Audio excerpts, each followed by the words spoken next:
Hey guys, this is our introduction module to the text Up From Slavery by Booker T. Washington. This module is going to take you through some guided notes on the history of the text and the person who wrote it, Booker T. Washington. So the materials you're going to need from this, you're going to need to go to Canvas and pull out the guided notes paper that is on there. As I go through the slides, there are going to be sections for you to fill in as we go along. So who was Booker T. Washington? He was a man who was born in 1856. He was born a slave in Virginia in the United States. After he became an adult, he became a leading African American educator, author, speaker, very famous in his time. He founded the Tuskegee Institute in 1881. This was a school that was aimed at serving African Americans in Alabama primarily. He believed in the importance of education and vocational training. Now, vocational training is like job training. So when you're thinking about that, think about things like P-TECH, where they are training to do a specific job without the need of going to a traditional four-year university. Some background on the United States at this time. Remember, Booker T. Washington was born in 1856, so when he was still a child, President Lincoln issued the Emancipation Proclamation, which then freed all slaves within the Confederate States, within all of the United States of America. This was in the middle of the Civil War. In 1865, just after the Civil War ended, the 13th Amendment was passed and added on to the United States Constitution, which officially abolished slavery throughout the United States. Despite these things happening, along with some other amendments and protections that were codified into law, African Americans within the United States faced discrimination. They had trouble gaining the same education as Caucasian people, and they also faced poverty because of limited job choices. This all happened across the United States, especially in the southern parts of the United States. So Booker T. Washington became an adult and did most of his work during the post-Reconstruction era in America. The Reconstruction period was the dozen or so years after the end of the Civil War, which is when the government was trying to integrate the southern states back into the United States smoothly. They were trying to ensure that everybody had equal rights, that everyone was able to get all of the rights that were enumerated to them within the Constitution. The one that we tend to talk about the most in government classes is the right to vote. So at this point, there were a lot of people, a lot of African American freed slaves who were being registered to vote, who were changing their communities, who were being voted into local, state, federal government positions. And then after this Reconstruction period, you saw kind of a backsliding.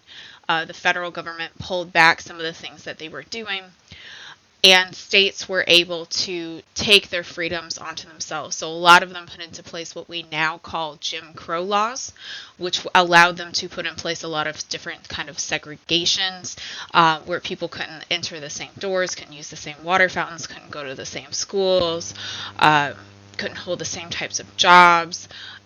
And there were a lot of other laws that just limited people's rights.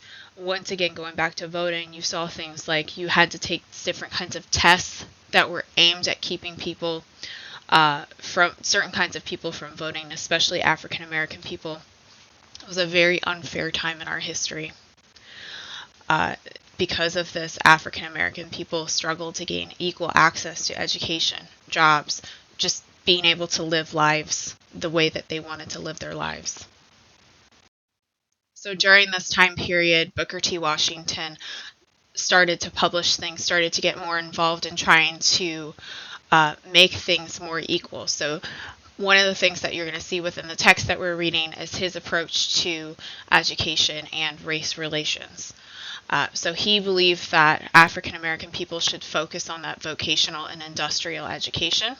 He thought that getting job training was the way to go versus trying to go to universities and colleges and get those types of jobs. He believed that things that were more focused on work that what we call blue collar jobs, so think like plumbing, construction, those kinds of things. He wanted African American people to focus on that in order to have improvements within their lives.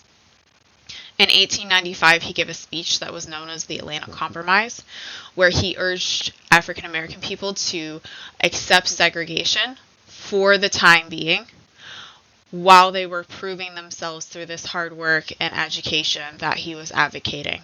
So not college-based education for the most part, but more industrial, vocational, and job training.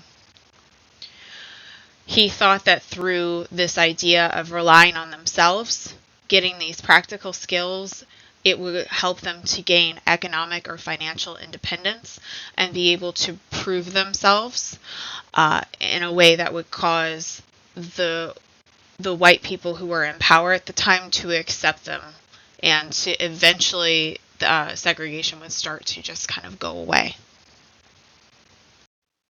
Part of how he planned to further his viewpoint on this was through building the Tuskegee Institute. So he founded it in 1881 to provide this vocational and job training for people. It focused on skills like agriculture, carpentry, sewing. His plan was to teach people these things so that they could go out into the world and improve their lives. It became a model for many other different schools that primarily served African American people, and was one of the biggest things in shaping the legacy of Booker T. Washington. It's one of the things that he is most well remembered for today. So some of the things that you're going to see reflected within Up From Slavery is this idea of self-improvement, this idea of hard work and education.